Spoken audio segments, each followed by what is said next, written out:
Silent ಆಗಿದ್ದೀನಿ ಅಂತ ನಿಂದೆ ರಾಜ್ಯ ಅನ್ಕೊಂಡೆ. ಸ್ವಲ್ಪ ಟೈಮ್ ಕೊಡು, ನಿನ್ನ ರಾಜ್ಯದಲ್ಲೇ ರಾಜನ್ ತರ ಮೆರಿತೀನಿ.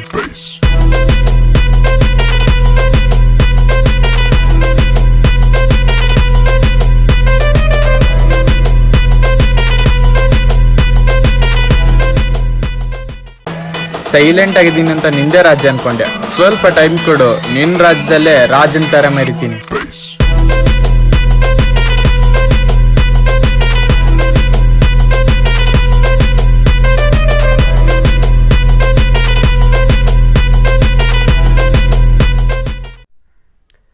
ಸೊ ಫ್ರೆಂಡ್ಸ್, ಇವತ್ತಿನ ಒಂದು ಮತ್ತೊಂದು ಹೊಸ ವಿಡಿಯೋಗೆ ಎಲ್ಲರಿಗೂ ಸ್ವಾಗತ. ಫ್ರೆಂಡ್ಸ್, ಇವತ್ತಿನ ಒಂದು ಆ್ಯಟಿಟ್ಯೂಡ್ ವಿಡಿಯೋ ನಿಮ್ಗೆ ಎಲ್ಲರಿಗೂ ಇಷ್ಟ ಆಗಿರುತ್ತೆ ಅನ್ಕೋತೀನಿ. ಯಾಕಂದರೆ ತುಂಬ ಜನ ಆ್ಯಟಿಟ್ಯೂಡ್ ವಿಡಿಯೋನ ಹೊಸ ರೀತಿ ಕೇಳ್ತಾ ಇದ್ರಿ.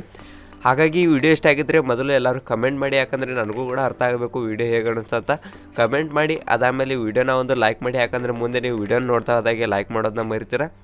ದಯವಿಟ್ಟು ವಿಡಿಯೋನ ಲೈಕ್ ಮಾಡಿ, ಯಾಕಂದರೆ ನಮಗೂ ಕೂಡ ಅದರಿಂದ ಒಂದು ಸ್ವಲ್ಪ ಇನ್ಸ್ಪಿರೇಷನ್ ಸಿಗುತ್ತೆ, ಮತ್ತು ಇದೇ ರೀತಿ ಹೆಚ್ಚಿನ ವಿಡಿಯೋಗಳನ್ನ ಮಾಡಬೇಕು ಅಂತ. ಓಕೆ, ಹಾಗೆ ಇನ್ನೂ ಯಾರು ನಮ್ಮ ಚಾನಲ್ನ ಸಬ್ಸ್ಕ್ರೈಬ್ ಮಾಡ್ಕೊಂಡಿಲ್ಲ ನೋಡಿ, ಚಾನಲ್ನ ಸಬ್ಸ್ಕ್ರೈಬ್ ಮಾಡ್ಕೊಳ್ಳಿ. ಕನ್ನಡದಲ್ಲಿ ವಿಡಿಯೋನ ಹೇಳ್ಕೊಡ್ತಾ ಇದ್ದೀನಿ. ನೀವು ಬೇರೆ ಭಾಷೆಗಳಲ್ಲಿ ವಿಡಿಯೋ ಮಾಡಿದ್ರೆ ಸಪೋರ್ಟ್ ಹೆಚ್ಚಿಗೆ ಸಿಗುತ್ತೆ, ಆದರೆ ನಮ್ಮ ಕರ್ನಾಟಕದಲ್ಲಿ ಅಷ್ಟೊಂದು ಸಪೋರ್ಟ್ ಸಿಗ್ತಾ ಇಲ್ಲ. ಹಾಗಾಗಿ ದಯವಿಟ್ಟು ಚಾನಲ್ನ ಸಬ್ಸ್ಕ್ರೈಬ್ ಮಾಡ್ಕೊಳ್ಳಿ, ವಿಡಿಯೋನ ಲೈಕ್ ಮಾಡ್ತಾ ಹೋಗಿ ಅಂತ ಹೇಳ್ತಾ ಬನ್ನಿ ಇವತ್ತು ವಿಡಿಯೋ ನಾವು ಸ್ಟಾರ್ಟ್ ಮಾಡೋಣ. ಓಕೆ ಫ್ರೆಂಡ್ಸ್, ಈ ವಿಡಿಯೋ ನೀವು ಕ್ರಿಯೇಟ್ ಮಾಡಬೇಕಂದ್ರೆ ನೀವು ಫಸ್ಟಿಗೆ ಪ್ರಿಸೆಟ್ನ ಡೌನ್ಲೋಡ್ ಮಾಡಬೇಕಾಗುತ್ತೆ. ಪ್ರಿಸೆಟ್ನ ಡೌನ್ಲೋಡ್ ಮಾಡೋಕ್ಕಾಗಿ ನೀವು ಗೂಗಲ್ ಅಥವಾ ಕ್ರೋಮ್ ಬ್ರೌಸರ್ನ ಓಪನ್ ಮಾಡ್ಕೊಳ್ಳಿ. ಓಕೆ, ಓಪನ್ ಮಾಡ್ಕೊಂಡ್ಬಿಟ್ಟು ಅಲ್ಲಿ mkstudio.editing.com ಅಂತ ಅಥವಾ www.mkstudio.editing.com ಅಂತ ಕೂಡ ಟೈಪ್ ಮಾಡ್ಬೋದು, ಅಥವಾ mkstudio.editing ಅಂತ ಕೂಡ ಟೈಪ್ ಮಾಡಿದ್ರು ನಿಮಗೆ ನಮ್ಮ ವೆಬ್ಸೈಟ್ ಫಸ್ಟ್ಗೆ ಕಾಣುತ್ತೆ. ಓಕೆ, ಈ ವೆಬ್ಸೈಟ್ ಮೇಲೆ ಇರ್ತೀವಿ, ಒಂದ್ಸಲ ಕ್ಲಿಕ್ ಮಾಡ್ಕೊಳ್ಳಿ. ಓಕೆ, ಕ್ಲಿಕ್ ಮಾಡ್ಕೊಂಡಾದ್ಮೇಲೆ ಸ್ವಲ್ಪ ವೇಟ್ ಮಾಡಿ ವೆಬ್ಸೈಟ್ ಓಪನ್ ಆಗುತ್ತೆ. ಓಕೆ, ವೆಬ್ಸೈಟ್ ಓಪನ್ ಆದಮೇಲೆ ನೋಡ್ಬೋದು, ನಾನು ಇದಕ್ಕೂ ಮುಂಚೆ ಮಾಡಿರೋ ವಿಡಿಯೋದು ಇಲ್ಲಿ ನಿಮಗೆ ಪ್ರಿಸೆಟ್ ಕಾಣ್ತಾ ಇದೆ. ಯಾವ ರೀತಿ ಅದನ್ನ ಓಪನ್ ಮಾಡಬೇಕಂದ್ರೆ ಇವಾಗ ಇಲ್ಲಿ ಮೇಲೆ ಒಂದು ಇಮೇಜ್ ಕಾಣ್ತಾ ಇದೆಯಲ್ಲ, ಈ ಇಮೇಜ್ ಮೇಲೆ ಇರುತ್ತೆ, ನೀವು ಕ್ಲಿಕ್ ಮಾಡ್ಕೊಳ್ಳಿ. ಓಕೆ, ಇರುತ್ತೆ, ಕ್ಲಿಕ್ ಮಾಡಾದ್ಮೇಲೆ ಯಾವುದಾದ್ರೂ ಕೆಲವೊಂದು ಸಲ ಆ್ಯಡ್ಸ್ ಬರುತ್ತೆ, ಕೆಲವೊಂದು ಸಲ ಬರೋಲ್ಲ. ಆ್ಯಡ್ಸ್ ಬಂದರೆ ಸಿಂಪಲ್ಲಾಗಿ ಮೇಲೆ ಇಲ್ಲಿ ಕ್ಲೋಸ್ ಆಪ್ಷನ್ ಇದೆ, ಕ್ಲೋಸ್ ಆಪ್ಷನ್ ಮೇಲೆ ಇರುತ್ತೆ, ಕ್ಲಿಕ್ ಮಾಡಿ. ಓಕೆ, ಕ್ಲಿಕ್ ಮಾಡಾದ್ಮೇಲೆ ಏನು ಮಾಡಬೇಕಂದ್ರೆ ಇರುತ್ತೆ ಕೆಳಗಡೆ ಸ್ಕ್ರಾಲ್ ಮಾಡ್ತಾ ಹೋಗಿ. ಸ್ಕ್ರಾಲ್ ಮಾಡ್ತಾ ಹೋದಾದ್ಮೇಲೆ ನಿಮಗೆ ಇಲ್ಲಿ EFX ಪ್ರಿಸೆಟ್ ಅಂತ ಇದೆ, ಆದರೆ ಅದು ಹಿಂದಿನ ವಿಡಿಯೋದು. ನಿಮಗೆ ಈ ವಿಡಿಯೋದಲ್ಲಿ ಯಾವ ರೀತಿ ಬಂದಿರುತ್ತೆ ಅಂದರೆ full screen book mark preset ಅಂತ ಇರುತ್ತೆ, ಹಾಗೆ ಇನ್ನೊಂದು 4:5 ಬುಕ್ ಮಾರ್ಕ್ ಪ್ರಿಸೆಟ್ ಅಂತ ಇರುತ್ತೆ, ಹಾಗೆ ಇನ್ನೊಂದು full screen dialogue video clip ಅಂತ ಇರುತ್ತೆ, ಹಾಗೆ ಇನ್ನೊಂದು 4:5 ಡೈಲಾಗ್ ವಿಡಿಯೋ ಕ್ಲಿಪ್. ಅಂದರೆ ನಾನು ಸ್ಟಾರ್ಟಿಂಗಲ್ಲಿ ಇರೋದನ್ನ ನಾನು ನಿಮಗೆ ವಿಡಿಯೋ ಕ್ಲಿಪ್ ಮೂಲಕ ಕೊಡ್ತಾ ಇದ್ದೀನಿ, ಅದರಿಂದ ಈ ಥರ ಅದು ಬರುತ್ತೆ. ಇದೇ ರೀತಿ ನೀವು ಇಲ್ಲಿ ಕೆಳಗಡೆ ಎಲ್ಲನೂ ಮ್ಯೂಸಿಕ್ಕು ಮತ್ತು ಏನು ಫೋಟೋಸ್ ಇರುತ್ತೆ ಫೋಟೋಸ್ನೆಲ್ಲ ಡೌನ್ಲೋಡ್ ಮಾಡ್ಕೋಬೋದು. ಫಸ್ಟ್ಗೆ ನೀವು ಏನು ಪ್ರಿಸೆಟ್ಸ್ ಇರುತ್ತಲ್ಲ ಶೇಕರ್ಡ್ ಪ್ರಿಸೆಟು ಅದನ್ನೆಲ್ಲ ಇಲ್ಲಿಂದ ಕ್ಲಿಕ್ ಮಾಡಿ ನಿಮ್ಮ ಅಲೈಟ್ ಮೋಷನ್ಗೆ ಇಂಪೋರ್ಟ್ ಮಾಡ್ಕೊಳ್ಳಿ. ಓಕೆ ಫ್ರೆಂಡ್ಸ್, ಇವಾಗ ನೀವು ನಿಮ್ಮ ಅಲೈಟ್ ಮೋಷನ್ಗೆ ನಿಮ್ಮ ಪ್ರಿಸೆಟ್ ಏನಿರುತ್ತೆ ಪ್ರಿಸೆಟ್ನ ಇಂಪೋರ್ಟ್ ಮಾಡ್ಕೊಂಡಾದ್ಮೇಲೆ ನಿಮಗೆ ಈ ರೀತಿ ಬಂದಿರುತ್ತೆ mkstudio.editing ಆ್ಯಟಿಟ್ಯೂಡ್ 𝗕𝗙𝗙𝗏𝗏 ಅಂತ ಇರುತ್ತೆ. ಹಾಗೆ ಇನ್ನೊಂದು ಕೆಳಗಡೆ ಆ್ಯಟಿಟ್ಯೂಡ್ ಬುಕ್ ಮಾರ್ಕೆ ಅದರ ಸೈಡ್ಗೆ 4:5 ಅಂತ ಇರುತ್ತೆ, ಅಂದರೆ ಅದು 4:5 ರೇಷಿಯೋದಲ್ಲಿರುತ್ತೆ. ಇನ್ನೊಂದು ಕೆಳಗಡೆ ಫುಲ್ ಅಂತ ಇದೆ ನೋಡಿ ಲಾಸ್ಟ್ಗೆ, ಅಂದರೆ ಅದು ಫುಲ್ ಸ್ಕ್ರೀನಲ್ಲಿರುತ್ತೆ. ಓಕೆ, ಇವಾಗ ನಿಮ್ಗೆ ಯಾವ್ದು ಬೇಕಾದರೂ ಓಪನ್ ಮಾಡ್ಬೋದು. ಇವಾಗ ನಾನು 4:5 ಸೈಜಲ್ಲಿ ಮಾಡ್ತೀನಿ, ಯಾಕಂದರೆ ಇಮೇಜು ಒಂದು ಸ್ವಲ್ಪ ಕರೆಕ್ಟಾಗಿ ಕಾಣುತ್ತೆ, ಹಾಗೆ ನಿಮಗೆ ವಿಡಿಯೋದಲ್ಲಿ ಸೈಜ್ ಕೂಡ ದೊಡ್ಡದಾಗಿ ಕಾಣುತ್ತೆ. ಓಕೆ, ಇವಾಗ ನಾನು ಇಲ್ಲಿ mkstudio.editing ಬುಕ್ ಮಾರ್ಕ್ 4:5 ಇದೆಯಲ್ಲ 4:5ನ ಓಪನ್ ಮಾಡ್ಕೊತೀನಿ. ಓಕೆ, 4:5ನ ಓಪನ್ ಮಾಡ್ಕೊಂಡಾದ್ಮೇಲೆ ಏನು ಮಾಡಬೇಕಂದ್ರೆ ಇಲ್ಲಿ ನೀವು ಓಪನ್ ಮಾಡಿದ ತಕ್ಷಣ ನೋಡ್ಬೋದು 6.14 ಸೆಕೆಂಡ್ಗೆ ಫಸ್ಟ್ ಬುಕ್ ಮಾರ್ಕ್ ಇದೆ. ಇದಕ್ಕೂ ಮುಂಚೆ ನೀವು ಒಂದು ವಿಡಿಯೋನ ಆ್ಯಡ್ ಮಾಡಬೇಕಾಗುತ್ತೆ. ಮತ್ತು ಸ್ಟಾರ್ಟಿಂಗಲ್ಲಿ ಬನ್ನಿ, ಸ್ಟಾರ್ಟಿಂಗಲ್ಲಿ ಬಂದುಬಿಟ್ಟು ಪ್ಲಸ್ ಐಕನ್ ಮೇಲೆ ಕ್ಲಿಕ್ ಮಾಡಿ ಇಮೇಜ್ ಆ್ಯಂಡ್ ವಿಡಿಯೋ ಆಪ್ಷನಲ್ಲಿ ಹೋಗ್ಬಿಟ್ಟು ನಾನೊಂದು ನಿಮಗೆ ವಿಡಿಯೋ ಕ್ಲಿಪ್ನ ಕೊಟ್ಟಿರ್ತೀನಿ, ಅದು 4:5 ರೇಷಿಯೋ ಸೈಜಲ್ಲಿರುತ್ತೆ. ಹಾಗೆ ಇನ್ನೊಂದು ನಿಮಗೆ ಫುಲ್ ಸ್ಕ್ರೀನ್ಗೂ ಅಡ್ಜಸ್ಟ್ ಆಗುವಂಥ ಒಂದು ವಿಡಿಯೋ ಕ್ಲಿಪ್ನ ಕೊಟ್ಟಿರ್ತೀನಿ, ಆ ಡೈಲಾಗ್ ವಿಡಿಯೋ ನೀವು ಫಸ್ಟ್ಗೆ ಇರುತ್ತೆ ಆ್ಯಡ್ ಮಾಡ್ಕೊಳ್ಳಿ. ಓಕೆ ಫ್ರೆಂಡ್ಸ್, ಇವಾಗ ನೀವು ನೋಡ್ತಿರ್ಬೋದು ಈ ರೀತಿ ಒಂದು ಡೈಲಾಗ್ ಕ್ಲಿಪ್ನ ಆ್ಯಡ್ ಮಾಡ್ಕೊಂಡಿರ್ತೀನಿ, ನೀವು ಕರೆಕ್ಟಾಗಿ 6.14 ಸೆಕೆಂಡ್ವರೆಗೂ ಬರುತ್ತೆ.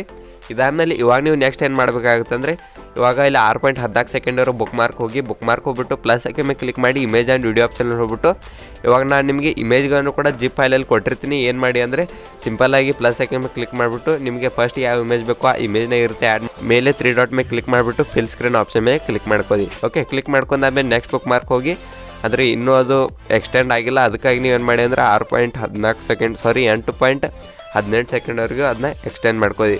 ಓಕೆ, ಎಕ್ಸ್ಟೆಂಡ್ ಮಾಡ್ಕೊಂಡಾದ್ಮೇಲೆ ಮತ್ತೆ ಪ್ಲಸ್ ಐಕನ್ ಮೇಲೆ ಕ್ಲಿಕ್ ಮಾಡಿಬಿಟ್ಟು ಈ ರೀತಿ ಮತ್ತೊಂದು ಇಮೇಜ್ನ ಆ್ಯಡ್ ಮಾಡಿ ಮೇಲೆ 3 ಡಾಟ್ ಮೇಲೆ ಕ್ಲಿಕ್ ಮಾಡಿಬಿಟ್ಟು ಫಿಲ್ ಸ್ಕ್ರೀನ್ ಮಾಡ್ಕೊಳ್ಳಿ. ಅದಾದಮೇಲೆ ಮೂವ್ ಆ್ಯಂಡ್ ಟ್ರಾನ್ಸ್ಫರ್ ಮೂಲಕ ಅದನ್ನ ಕರೆಕ್ಟಾಗಿ ಸೆಂಟ್ರಲ್ಲಿ ಅಡ್ಜಸ್ಟ್ ಮಾಡ್ಕೊಂಡ್ಬಿಟ್ಟು ನೆಕ್ಸ್ಟ್ ಬುಕ್ ಮಾರ್ಕ್ ಹೋಗಿ 10.12 ಸೆಕೆಂಡ್ಗಿಂತ ಎಕ್ಸ್ಟ್ರಾ ಆಗೋ ಪಾರ್ಟ್ ಏನಿರುತ್ತೆ ಆ ಪಾರ್ಟ್ನ ಇಲ್ಲಿ ಕೆಳಗಡೆ ಟ್ರಿಮ್ ಆಪ್ಷನ್ ಮೂಲಕ ರೈಟ್ ಸೈಡ್ನ ಕಟ್ ಮಾಡ್ಕೊಳ್ಳಿ. ಓಕೆ, ಇದಾದಮೇಲೆ ಇದೇ ರೀತಿ ಮುಂದಿನ ಇಮೇಜ್ಗಳನ್ನೆಲ್ಲ ಫಸ್ಟ್ಗೆ ನೀವು ಆ್ಯಡ್ ಮಾಡ್ಕೊಳ್ಳಿ.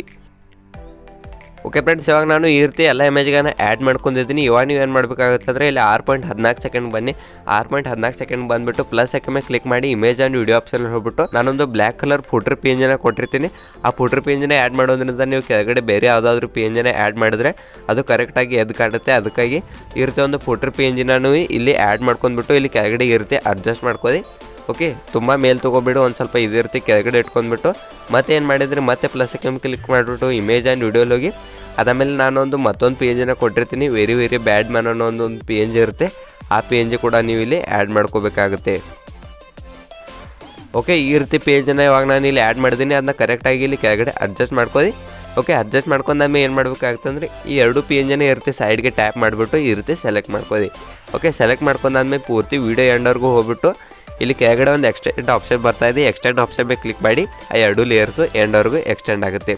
ಓಕೆ, ಇವಾಗ ಮತ್ತೆ ಇಲ್ಲಿ 6.14 ಸೆಕೆಂಡ್ ಬಂದುಬಿಟ್ಟು ಪ್ಲಸ್ ಮೇಲೆ ಕ್ಲಿಕ್ ಮಾಡಿ ಇಮೇಜ್ ಆ್ಯಂಡ್ ವಿಡಿಯೋ ಆಪ್ಷನ್ ಹೋಗ್ಬಿಟ್ಟು ವ್ಯೂ ಆಲಲ್ಲಿ ಹೋಗಿ ಅದಾದಮೇಲೆ ನಾನೊಂದು ಪಾರ್ಟಿಕಲ್ ಬ್ಲಾಸ್ಟ್ ವೀಡಿಯೋ ಕ್ಲಿಪ್ನ ಕೊಟ್ಟಿರ್ತೀನಿ. ಆ ವಿಡಿಯೋ ಕ್ಲಿಪ್ನ ನೀವು ಇಲ್ಲಿ ಆ್ಯಡ್ ಮಾಡ್ಕೋಬೇಕಾಗುತ್ತೆ. ಓಕೆ, ಈ ರೀತಿ ಇವಾಗ ನಾನು ವಿಡಿಯೋ ಕ್ಲಿಪ್ನ ಆ್ಯಡ್ ಮಾಡ್ಕೊಂಡಿದ್ದೀನಿ. ಅದಾದಮೇಲೆ ಇಲ್ಲಿ ಬ್ಲೆಂಡಿಂಗ್ ಆ್ಯಂಡ್ ಒಪಾಸಿಟಿಯಲ್ಲಿ ಹೋಗಿ ಲೈಟ್ ಮೇಲೆ ಕ್ಲಿಕ್ ಮಾಡಿಬಿಟ್ಟು ಸ್ಕ್ರೀನ್ ಆಪ್ಷನ್ ಮೇಲೆ ಕ್ಲಿಕ್ ಮಾಡಿ. ಓಕೆ, ಕ್ಲಿಕ್ ಮಾಡಿದ ತಕ್ಷಣ ನಿಮ್ಮ ವಿಡಿಯೋ ಈ ರೀತಿ ಕಂಪ್ಲೀಟಾಗಿ ರೆಡಿ ಆಗುತ್ತೆ. ಆದರೆ ಇನ್ನೂ ನೀವು ಶೇಕ್ ಎಫೆಕ್ಟ್ನ ಕೊಡೋದು ಬಾಕಿ ಇರುತ್ತೆ. ಓಕೆ, ಇದಕ್ಕಾಗಿ ನೀವೇನು ಮಾಡಿ ಅಂದರೆ ಅಷ್ಟೇ ಬ್ಯಾಕ್ ಬನ್ನಿ. ಬ್ಯಾಕ್ ಬಂದುಬಿಟ್ಟು ಇಲ್ಲಿ ಶೇಕ್ ಎಫೆಕ್ಟ್ ಅಂತ ಇದೆಯಲ್ಲ, ಈ ಶೇಕ್ ಎಫೆಕ್ಟ್ ಪ್ರಿಸೆಟ್ನ ಓಪನ್ ಮಾಡ್ಕೊಳ್ಳಿ. ಓಕೆ, ಓಪನ್ ಮಾಡ್ಕೊಂಡ್ಬಿಟ್ಟು ಈ ಇಮೇಜ್ನ ಸೆಲೆಕ್ಟ್ ಮಾಡ್ಕೊಳ್ಳಿ. ಎಫೆಕ್ಟ್ಸಲ್ಲಿ ಹೋಗಿ ಇಲ್ಲಿ ಕೆಳಗಡೆ 3 ಡಾಟ್ ಮೇಲೆ ಕ್ಲಿಕ್ ಮಾಡಿಬಿಟ್ಟು ಕಾಪಿ ಎಫೆಕ್ಟ್ ಮಾಡ್ಕೊಳ್ಳಿ. ಓಕೆ, ಕಾಪಿ ಮಾಡ್ಕೊಂಡ್ಬಿಟ್ಟು ಮತ್ತೆ ನೀವು ಮಾಡ್ತಾ ಇರೋ ಪ್ರಾಜೆಕ್ಟ್ ಏನಿರುತ್ತೆ ಆ ಪ್ರಾಜೆಕ್ಟ್ಗೆ ಬನ್ನಿ. ಓಕೆ, ಬಂದಾದಮೇಲೆ ಫಸ್ಟ್ ಇಮೇಜ್ನ ಸೆಲೆಕ್ಟ್ ಮಾಡ್ಕೊಳ್ಳಿ. ಸೆಲೆಕ್ಟ್ ಮಾಡ್ಕೊಂಡ್ಬಿಟ್ಟು ಎಫೆಕ್ಟ್ಸಲ್ಲಿ ಹೋಗಿ 3 ಡಾಟ್ ಮೇಲೆ ಕ್ಲಿಕ್ ಮಾಡಿಬಿಟ್ಟು ಪೇಸ್ಟ್ ಎಫೆಕ್ಟ್ ಮಾಡ್ಕೊಳ್ಳಿ. ಓಕೆ, ಪೇಸ್ಟ್ ಮಾಡಾದ್ಮೇಲೆ ನೆಕ್ಸ್ಟ್ ಇಮೇಜ್ನು ಕೂಡ ಸೆಲೆಕ್ಟ್ ಮಾಡ್ಕೊಳ್ಳಿ. ಎಫೆಕ್ಟ್ಸಲ್ಲಿ ಹೋಗಿ ಪೇಸ್ಟ್ ಮಾಡಿ. ಥರ್ಡ್ ಇಮೇಜು ಕೂಡ ಇದೇ ರೀತಿ ಎಫೆಕ್ಟ್ಸಲ್ಲಿ ಹೋಗಿ ಎಫೆಕ್ಟ್ನ ಪೇಸ್ಟ್ ಮಾಡಿ. ಇದೇ ರೀತಿ ಮುಂದೆ ಬರೋ ಎಲ್ಲ ಇಮೇಜ್ಗಳಿಗೆ ಸೇಮ್ ಎಫೆಕ್ಟ್ನ ಪೇಸ್ಟ್ ಮಾಡ್ಕೊಳ್ಳಿ. ಸಿಂಪಲಾಗಿ ಮೇಲೆ ಸೇರ್ ಆಪ್ಷನ್ ಮೇಲೆ ಕ್ಲಿಕ್ ಮಾಡಿ ಎಕ್ಸ್ಪೋರ್ಟ್ ಮೇಲೆ ಕ್ಲಿಕ್ ಮಾಡಿ, ಅಥವಾ ನಿಮ್ದು ಏನಾದರೂ ಲೋಗೋ ಆದರೆ ಲೋಗೋನು ಕೂಡ ಆ್ಯಡ್ ಮಾಡಿಬಿಟ್ಟು ಎಕ್ಸ್ಪೋರ್ಟ್ ಮಾಡ್ಬೋದು. ಇವತ್ತಿನ ಒಂದು ಈ ವಿಡಿಯೋ ಇಷ್ಟ ಆಗಿದ್ರೆ ಎಲ್ಲರೂ ವಿಡಿಯೋನ ಲೈಕ್ ಮಾಡಿ. ಹಾಗೆ ಇದೇ ರೀತಿ ಮತ್ತಷ್ಟು ವಿಡಿಯೋಗಳಿಗಾಗಿ ನಮ್ಮ ಚಾನಲ್ನ ಸಬ್ಸ್ಕ್ರೈಬ್ ಮಾಡ್ಕೊಳ್ಳಿ.